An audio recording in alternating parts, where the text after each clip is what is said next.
পুনৰবাৰ মোৰ ভিডিঅ'টোলৈ স্বাগতম জনাইছো। আপোনালোকে নিশ্চয় জ্ঞাত যে আমাৰ যিবিলাক গভৰ্ণমেণ্ট স্কুল আছে, গভৰ্ণমেণ্ট স্কুল আসাম গভৰ্ণমেণ্টৰ আণ্ডাৰত এইবিলাক কি কৰা হয়, ক্লাছ ক শ্ৰেণীৰ পৰা আপোনাৰ ক্লাছ 8 লৈকে মিড ডে মিল দিয়া হয়। মিড ডে মিল যিটো এতিয়া বৰ্তমান মিড ডে মিলটোৰ নাম সলাই বৰ্তমান কোৱা হৈছে PM পোষণ বুলি কোৱা হয়।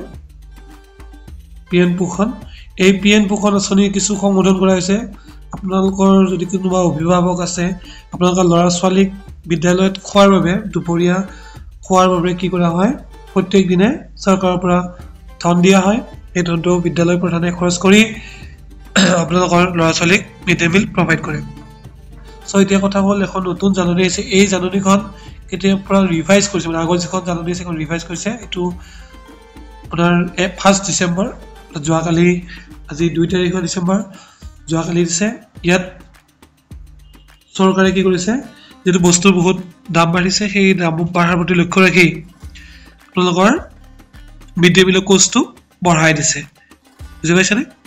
এইখিনি মূলত এই জাননীখনত প্ৰকাশ হৈছে। সো ইয়াতে দিয়া আছে যে আগতে যিবিলাক নেকি ল'ৰা ছোৱালী ক্লাছ 1 to 5 আৰু ক শ্ৰেণী, এইখিনি ল'ৰা ছোৱালীবোৰ আগতে কিমান কৰি আহিছিলে, পাৰ ডে 5.45 অৰ্থাৎ 5 টকা 45 পইচা কৰি প্ৰত্যেক দিনে দি থকা হৈছিলে, বন্ধ বাৰত নিদিয়ে। আৰু এতিয়া বৰ্তমান ৰিভাইজ কৰি এতিয়া বৰ্তমান 1 ডিচেম্বৰৰ পৰা কিমান পাব, 6 টকা 19 পইচা কৰি পাব। এইটো আপোনাৰ LP ষ্টুডেণ্টৰ, LP লোৱাৰ প্ৰাইমেৰী যিখিনি শিক্ষাৰ্থী আছে তেখেতসকলৰ বাবে প্ৰত্যেক দিনে এতিয়া 6 টকা 19 পইচা কৰি পাব। আগতে পাইছিলে কিমান, 5 টকা 45 পইচা। ঠিক আছে। আকৌ upper primary up to 6 to 8 class 8 ল'ৰা ছোৱালী কিমানকৈ পাব, 8 টকা 17 পইচা কৰি পাইছিলে আগতে। ঠিক আছে। এতিয়া কেইটকাকৈ পাব, এতিয়া পাব 9 টকা 29 পইচা, 9.29, 9 টকা 29 পইচা পাব।